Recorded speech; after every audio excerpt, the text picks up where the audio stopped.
जय श्री कृष्णा। आइए सुनते हैं गीता जयंती की पूजा विधि एवं कहानी। द्वापर युग में भगवान श्री कृष्ण ने अर्जुन को मार्गशीर्ष माह की एकादशी के दिन भागवत गीता का उपदेश दिया था। इसलिए इसी तिथि को गीता जयंती के नाम से मनाया जाता है। हिंदू धर्म में यह त्योहार बड़ी धूमधाम से मनाया जाता है। भागवत गीता हिंदू समाज का सबसे पवित्र धर्म ग्रंथ है। महाभारत के युद्ध में जब धनुर्धर अर्जुन अपने लक्ष्य से विचलित हो गए थे और युद्ध के दौरान शस्त्र को उठाने से मना कर दिया था, तब श्री कृष्ण ने अर्जुन को अपने मार्ग पर वापस लाने के लिए गीता का उपदेश दिया था। इस दिन को मोक्षदा एकादशी भी कहा जाता है। हिंदू पंचांग के अनुसार यह जयंती मार्गशीर्ष शुक्ल पक्ष एकादशी के दिन मनाई जाती है। श्रीमद् भागवत गीता हिंदू धर्म का सबसे पवित्र ग्रंथ है। यह भारतीय संस्कृति की प्रामाणिक आधारशिला है। गीता में कुल 18 पर्व और 700 श्लोक हैं। इसकी रचना महर्षि वेद व्यास द्वारा की गई थी और इसका लेखन श्री गणेश जी द्वारा किया गया था। भागवत गीता को गणेश जी द्वारा लिखने के पीछे भी एक कहानी है। महर्षि वेद व्यास ने भागवत गीता को अंतर्मन में रच लिया था, परंतु उनके सामने गंभीर समस्या यह थी कि वह इसे लिखना चाहते थे।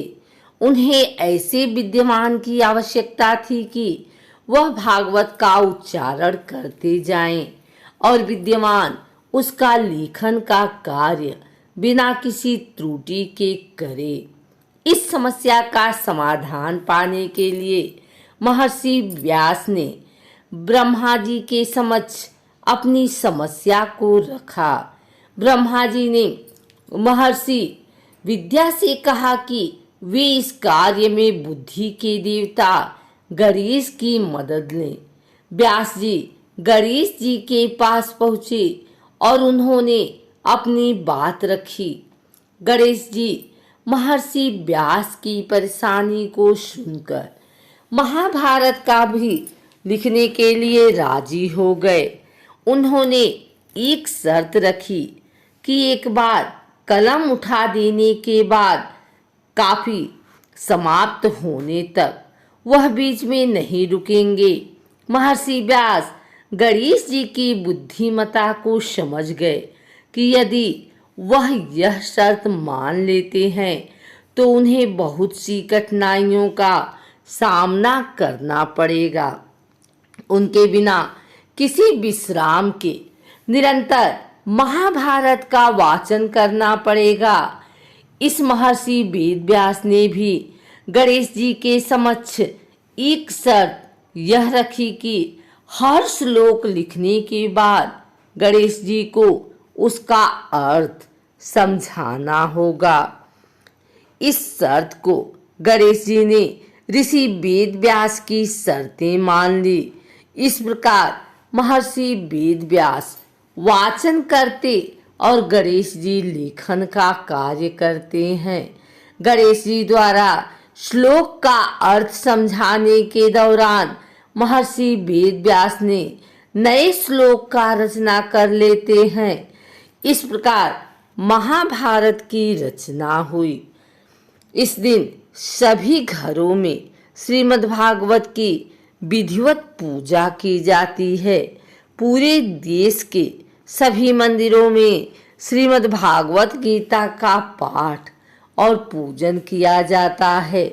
गीता जयंती के दिन लोग उपवास रखते हैं।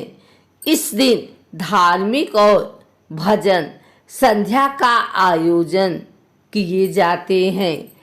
श्रीमद् भागवत गीता सिर्फ हमारे देश में ही नहीं बल्कि विश्व के अनेक विद्वानों से भी अध्ययन करते हैं। बहुत से वैज्ञानिकों ने श्रीमद् भागवत गीता पर अपने विचार व्यक्त किए। जब मैंने गीता पढ़ी तब मैंने विचार किया कि कैसे ईश्वर ने ब्रह्मांड की रचना की है, तो मुझे बाकी सब कुछ व्यर्थ प्रतीत हुआ।